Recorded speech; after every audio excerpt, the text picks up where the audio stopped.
በስመ ስላሴ በስመ አብ ወወልድ ወመንፈስ ቅዱስ አሐዱ አምላክ አሜን። ዘላለም ስላሴ ሰላም ክርስቶስ ምስ ኩላትና ይኹን። ክቡራት ኣሕዋትን ኣሓትን ንሕዚ እውን ስለ ስግደት ኢና ክንርኢ ማለት እዩ። ስግደት እንታይ ማለት እዩ?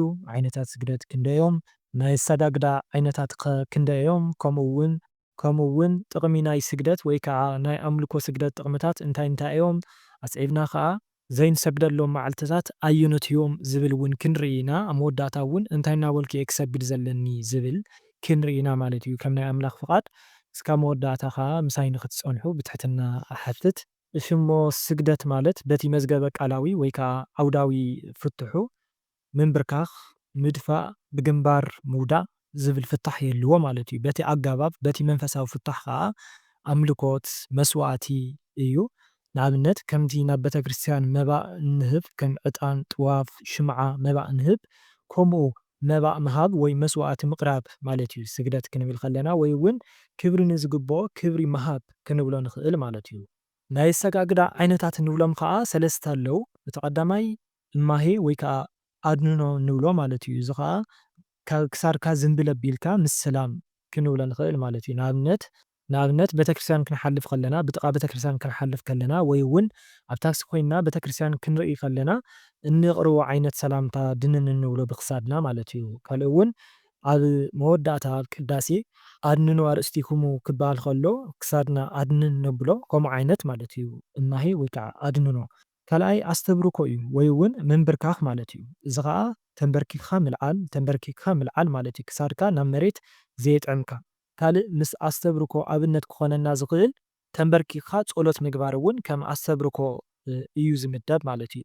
ሳልሳይ ወዲቅ ወይ ከዓ ሰጊድ ይበሃል። እዚ እውን ተደፊእኻ ሙሉእ ኣካልካ ወይ እውን ግንባርካ ናብ መሬት ምጥዓን ወይም ግንባርካ ናብ መሬት ምትንካፍ ማለት እዩ።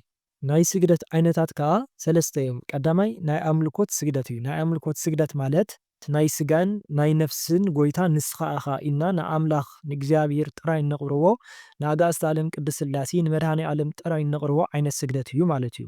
ናይ ኣምልኮት ስግደት ኣብ ክልተ መቂልና ክንሪኦ ንኽእል ኢና። ነዊሕ ወይ ከዓ ዓብይ ናይ ኣምልኮት ስግደት ዝበሃል ኣሎ። ከምኡ እውን ሓፂር ወይ ከዓ ንኡስ ናይ ኣምልኮት ስግደት ኢልና ክንሪኦ ንኽእል ማለት እዩ። እቲ ንኡስ ወይ ከዓ ሓፂር ናይ ኣምልኮት ስግደት እንብሎ ኣብ ናይ ግዝት በዓላት ኣብ ሰንበትን ቀዳምን እንሰግዶ ዓይነት ስግደት እዩ ማለት እዩ።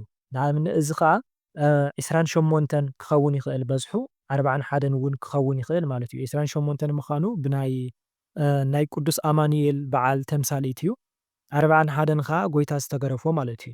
ስለዚ እቲ ንኡስ ንብሎ ወይ ከዓ ሓፂር ናይ ኣምልኮት ስግደት ካብ ሰንበት እስካብ ሰንበት ዘሎ ዘወትር ኩሉ ሻዕ ዘይቋረፅ ዓይነት ስግደት እዩ ማለት እዩ። እቲ ነዊሕ ወይ ከዓ ዓብይ ናይ ኣምልኮት ስግደት ንብሎ ግን ካብ ግዝት በዓላት ወፃኢ ኩሉ ሻዕ ዝስገድ ዓይነት ስግደት እዩ ማለት እዩ። ስለምንታይ እዩ ናይ ኣምልኮት ስግደት ኣብ ክልተ ተመቂሉ ዘሎ? ኣብ ቀዳም ሰንበትን ከምኡ እውን ኣብቶም ናይ ዓበይቲ ናይ ግዝት በዓላት ክንደክም ስለ ዘይግባአና ማለት እዩ። ድሕሪ ናይ ኣምልኮት ስግደት እንሪኦ ከዓ ናይ ፀጋ ስግደት እዩ። ፀጋ ማለት ህያብ ውህብቶ ማለት እዩ። ስለዚ እግዚኣብሔር ኣምላኽ ክብሪ ንዝሃቦም ጸጋ ንዝሃቦም ኪዳን ንዝሃቦም ቅዱሳን እንሰግደሉ ዓይነት ስግደት እዩ ማለት እዩ። ንኣብነት ንዴና ቅድስት ድንግል ማርያም እንሰግደላ ዓይነት ስግደት እዚ እውን 64 ክኸውን ይኽእል 21 ክኸውን ይኽእል ከከም ዓቕምና ማለት እዩ። ከምኡ እውን ናይ ካልኦት ቅዱሳን ኣብ በዓሎም ኣብ ክብረ በዓሎም እንሰግዶ ዓይነት ስግደት እዩ። ንቅዱስ ሚካኤል እንሰግዶ ዓይነት ስግደት 12 ስግደት ክኸውን ይኽእል። ከምኡ እውን ንቅዱስ ገብርኤል፣ ንቅዱስ ሩፋኤል፣ ከምኡ እውን ንጻድቃን ሰማዕታት ንኩሎም እንሰግደሎም ዓይነት ስግደት እዩ ናይ ፀጋ ስግደት ዝበሃል ማለት እዩ። ስለ እቲ ኣምላኽ ዝወሃቦም ፀጋ ኢልና ናቶም በረከት ረድኤት መታን ክሓድረና ኢልና እንሰግዶ ዓይነት ስግደት እዩ ማለት እዩ። እዚ እውን ከከም ዓቕምካ ይግድን 21 ኣይኮነን 64 ኣይኮነን 12 እውን ኣይኮነን ማለት እዩ። እንተኺኢልና ከምኡ ክንሰግድ ተዘይኮይኑ ከዓ ከከም ዓቕምና ክንሰግድ ኣለና ማለት እዩ። ኣብዚ እውን ግድን ኣብ በዓሎም ጥራይ ኣይኮናን ክንሰግድ ዘለና እንተኺኢልና ኣብዚ እውን ከከም ዘለና ፍቕሪ መዓልቲ መዓልቲ እውን ድሕሪ እቲ ናይ ኣምልኮት ስግደት ክንሰግዶ ክንኽእል ኣለና። ንኣብነት ኣነ ናይ ኣዴና ቅድስት ድንግል ማርያም ፍቕሪ እንድሕር ሃልይኒ ግድን ዕለት 21 እንዳተፀበኹ ክሰግድ የብለይ ማለት ኩሉ ሻዕ ድሕሪ እቲ ናይ ኣምልኮት ስግደት ነዴና ንቅድስት ድንግል ማርያም ከም ዝኸኣልክዎ ከም ዓቕመይ ክሰግደላ ይኽእል እየ ማለት እዩ። ሳልሳይ ከዓ ናይ ንስሓ ስግደት እዩ። ናይ ንስሓ ስግደት ማለት ከዓ እግዚኣብሔር ኣምላኽ ንዝበደልናዮ በደል ንዘጥፋእናዮ ጥፍኣት ንዝበደልናዮ በደል ይቕረ መታን ክብለና ኢልና ንሰግዶ ዓይነት ስግደት እዩ። ብኣበ ነፍስና ዝወሃበና ቅኖና ማለት እዩ። ናይ ንስሓ ስግደት ክንሰግድ ከለና ከዓ እንታይ እናበልና ኢና ንሰግድ እንተኢልኩም ክርያላይሶን ይቕረ በለና መሓረና እግዚኦ መሃረነ ክርስቶስ በእንተ ማርያም መሃረነ ክርስቶስ በእንተ ቅዱስ ሚካኤል መሃረነ ክርስቶስ በእንተ ቅዱስ ገብርኤል መሃረነ ክርስቶስ ከምዚ እናበልና ኩሎም ንፈልጦም ቅዱሳን እንዳፀዋዕና በእንተኦም እናበልካ መሓረኒ ይቕረ በለኒ ኣጥፍኤ በዲለ እየ እናበልና ከምኡ እውን በቶም ዝተሸንከርካሎም ችንከራት ሳዶር፣ ኣላዶር፣ ዳናት፣ ኣዴራ፣ ሮዳስ እናበልና በቶም 5 ችንካራት እንዳፀዋዕና ከምኡ እውን ተዘከረነ እግዚኦ በውስተ መንግስትከ እናበልና ከምዚ እናበልና ንሰግዶ ዓይነት ስግደት እዩ ማለት እዩ ናይ ንስሓ ስግደት። ኣብዚ ምዚ ተኣሳሲሩ ከዓ ናይ ንስሓ ስግደት ካሃሊና ማለት ቀኖና እንድሕር ዳ ሃሊና ናይ ንስሓ ስግደት እንድሕር ዳ በቶም ኣብ ነፍስና እንድሕር ዳ ተዋሂብና እዚ ክንሰግዶ ዘለና ድሕሪ ናይ ኣምልኮ ስግደት እዩ። ፈለማ ናይ ኣምልኮ ስግደት ንውድእ እሞ ሽዑ ብምቕፃል ናይ ንስሓ ስግደት ንሰግድ እምበር ያው ሰጊደ እየ ምስኡስ ክንሓውሶ የብልናን ወይ ከዓ ይተኻኻእ ኢልና ሓዲኡ ሰጊድና ሓዲኡ ክንገድፎ የብልናን ማለት እዩ። ብፍላይ ናይ ንስሓ ሰጊድና እቲ ናይ ኣምልኮት ክንገድፎ የብልናን። ካልእ ክንሰግድ ከለና ናይ ኣምልኮ ይኹን ናይ ንስሓ ፈለማ ተረጋጊእና ቀስ ኢልና ንጅምር እሞ ደሓር ፍጥነት እናወሰኽና ንኸይድ ብፍጥነት ንሰግድ ማለት እዩ።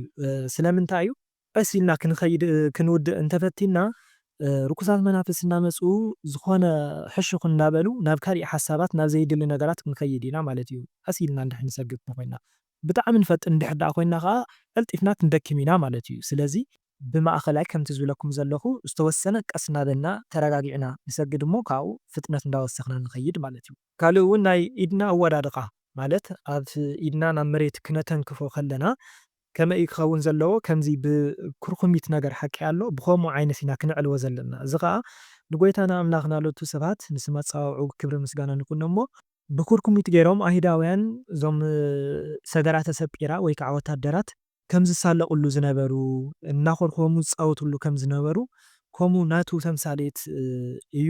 ከምኡ እውን ኢደይ ምልክት እንዳውፀለ እዩ ማለተይ ፀሊም ፀሊም ነገር እናውፀለ እዩ ንውዳሴ ከንቱ የቃልዐኒ ኣሎ እዩ እንብል እንድሕር ዳኣ ኮይና ከዓ እንታይ ክንገብር ንኽእል ኢና በቲ ፓልም ኢድና ማለት በቲ ሜዳ ኢድና ብኡ ክንሰግድ ንኽእል ኢና። እዚ እውን ናይ ፅፍዒት ክርስቶስ ኣምላኽና ከም ዝተፀፍዐ ምሳሌ እዩ ማለት እዩ።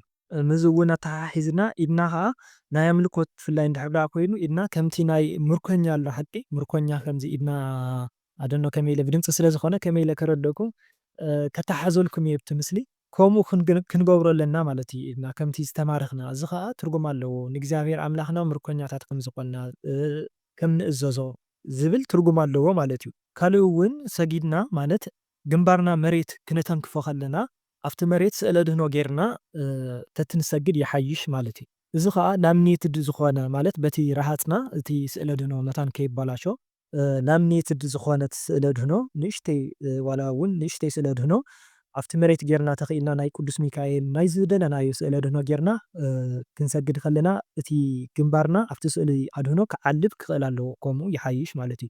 ስእለ ድህኖ እንድሕር ዳኣ ዘይብልኩም ከዓ መስቀል እንተሃልዩ መስቀል እንድሕር ዳኣ ዘየለ ከዓ እቲ ናይ ፀሎት መፅሓፍኩም ኣኹምኡ ክትዕልውዎ ኣለኩም እቲ ግንባርኩም ማለት እዩ። ስለምንታይ ክንሰግድ ከለና ካብ ኩሉ ሰውነትና ፈለማ ቅድሚ ምስጋድና እቲ ርኩስ መንፈስ ምሳና ኮይኑ ንክሰግድ ክንእዝዞ ክንኽእል ኣለና። ስለዚ ምሳና ኮይኑ ክሰግድ ከሎ ግንባርና ናብቲ ስእለ ድህኖ ክነዕልዎ ከለና ኣብቲ ግንባር ኮይኑ ቅዱስ ሚካኤል ይኣስረልና ማለት እዩ። ወይ ከዓ ናይ ቅዱስ ሚካኤል እንድሕር ዳኣ ኮይኑ እቲ ስእለ ድህኖ ናይ ኣዴና እንተኮይኑ እውን ኣዴና ናይ መስቀል እንተኮይኑ እውን መስቀለ እግዚእነ ኢየሱስ ክርስቶስ ይኣስረና ማለት እዩ።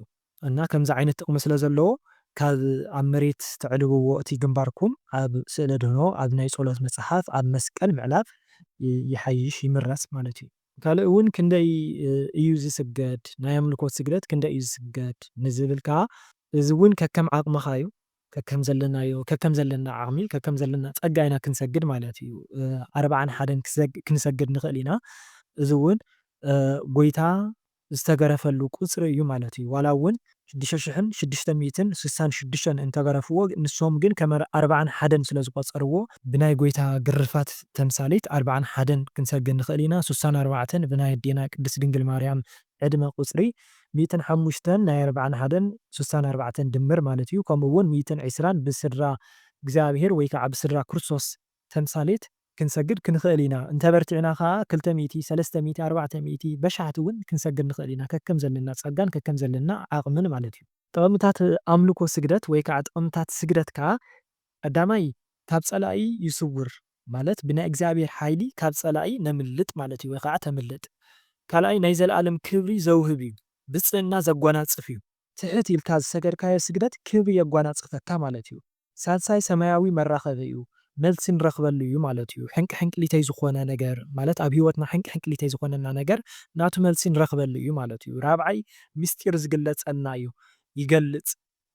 ሓምሻይ ናይ ስጋ ጾር መጥፍኢ እዩ፣ ንኣብነት ናይ ዝሙት ፈተና እንድሕር ዳኣ ሃሊና ንዕኡ የጥፍአና ማለት እዩ። ሻድሻይ ሱታፌ ክርስቶስ እዩ። ሱታፌ ክርስቶስ ክንብል ከለና ከምቲ ክርስቶስ ዝተገናትዐ ናብትን ዝበለ ንሕና እውን ክንወድቕ ክንላዓል ከለና ናቱ መከራ ናይ ክርስቶስ መከራ ንሳተፍ ኣለና ወይ ከዓ ንዝክር ኣለና ማለት እዩ። ሻብዓይ ፀጋና ሞገስ ንረክብ። ሻምናይ ረድኤት በረከት ንረክብ። ታሽዓይ ከዓ ኣብ ፀጋና ኣብ ዕድልና ሓዳርና ሰላምና ተስፋና ገንዘብና ንብረትና ፍልጠትና ዝተቐመጠ ርኩስ መንፈስ ነርሕቐሉ መንገዲ እዩ ማለት እዩ። ወዘተ ብዙሓት ጥቕምታት ኣለዎ። ካብቶም ብዙሓት ጥቕምታት እዞም ክገልፀልኩም ዝፀናሕኩ ጥቕምታት ኣለዎ ማለት እዩ ናይ ኣምልኮ ስግደት ወይ ከዓ ስግደት ብሓፈሻ። ካልእ ከዓ ዘይንሰግደሎም መዓልትታት ኣየኖት እዮም ንዝብል ናይ ኣምልኮ ስግደት እንድሕር ዳኣ ኮይኑ ከምቲ ቅድም ክበዝ ዝነበርኩኹም ኣብ ኩሉ ይስገድ እዩ። ኩሉ መዓልቲ ካብ ዓመት ዘሎ ይስገድ እዩ፣ ዓመት ኩሉ ይስገድ እዩ ማለት እዩ። ኮይኑ ግን እቲ ናይ ንስሓ ስግደት ናይ ፀጋ ስግደት ዝበልናዮ ከዓ ንሱ ግን ዘይንሰግደሎም መዓልትታት ኣለዉ።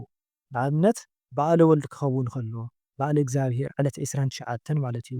በዓለ ማርያም ክኾን ከሎ ማለት ዕለት 21 ናይ ኣዴና ቅድስት ድንግል ማርያም ናይ ዕረፍታ በዓል ማለት እዩ። ናይ ቅዱስ ሚካኤል በዓል ዕለት 12 ብሃበሻ ኣቆፃፅራ ማለት እዩ። ቀዳምን ሰንበትን ካብ ዕለታት እውን ኣይስገድን ማለት እዩ። ከምኡ እውን በዓለ 50 ኣይስገድን። ከምኡ እውን ስጋዊ ደሙ ኣብ ዝተቐበልናሉ ግዜ ዋላ ናይ ኣምልኮ ስግደት ኣይንሰግድን። ሕጂ ኣብ መወዳእታ ከዓ ንሪኦ እንታይ እናበልኩ እየ ክሰግድ ዝብል እዩ። እዚ ከዓ ብክልተ መንገዲ ክንሰግድ ንኽእል ኢና ማለት እዩ። ቀዳማይ ብቲ መልክዕ እዩ፣ ብካልኣይ ከዓ ብቃልካ ወይ ከዓ ብፅሑፍ ኢልና ኣብ ክልተ ክንመቕሎ ንኽእል ኢና ማለት እዩ። ብመልክዕ ክንብል ከለና በብምዕራፉ ዝተመቓቐለ መልክዕ ናይ ቅዱሳን ወይ ከዓ ናይ ኣምልኮ ስግደት እንተኮይኑ እውን ናይ ኣጋዕዝተ ዓለም ቅድስት ስላሴ መልክዓ ስላሴ ኣሎ፣ ናይ መድሃኒ ዓለም መልክዕ ኣሎ፣ ናይ ኢየሱስ መልክዕ ኣሎ ማለት እዩ። ስለዚ በቲ መልክዕ መሰረት ክንሰግድ ንኽእል ኢና ማለት እዩ። ንኣብነት ምስ ጸሎት እውን ክንሰግድ ንኽእል ኢና። ጸሎት እናገበርና ንኣብነት ሰላም ለዝክረ ስምከ ኢልና ጸሎት እናገበርና እናሰገድና ክኸውን ይኽእል ማለት እዩ።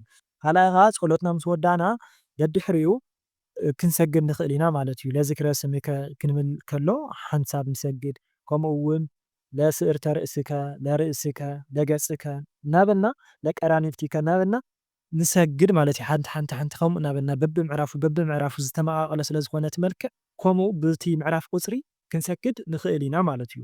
እቲ ካልኣይ ከዓ ብቃልካ ወይ ከዓ ብፅሑፍ እዩ ማለት እዩ። እዚ እውን ንኣብነት ሕፅር ብዝበለ ኣቡነ ዘበሰማያት እናበልና ክንሰግድ ንኽእል ኢና ቀዳማይ። ካልኣይ እውን በቲ ንፈልጦ ጸሎት ማለት እዩ። ኣቡነ ዘበሰማያት ሓደ ይትቀደስ ስምከ ከምዚ እናበልና 41 እዩ ዝኣክል። ስለዚ ብከምዚ መልክዕ ክሰግድ ንኽእል ኢና። ካልኣይ ከዓ ብጸሎተ ሃይማኖት እናበልካ ምስጋድ ይከኣል እዩ።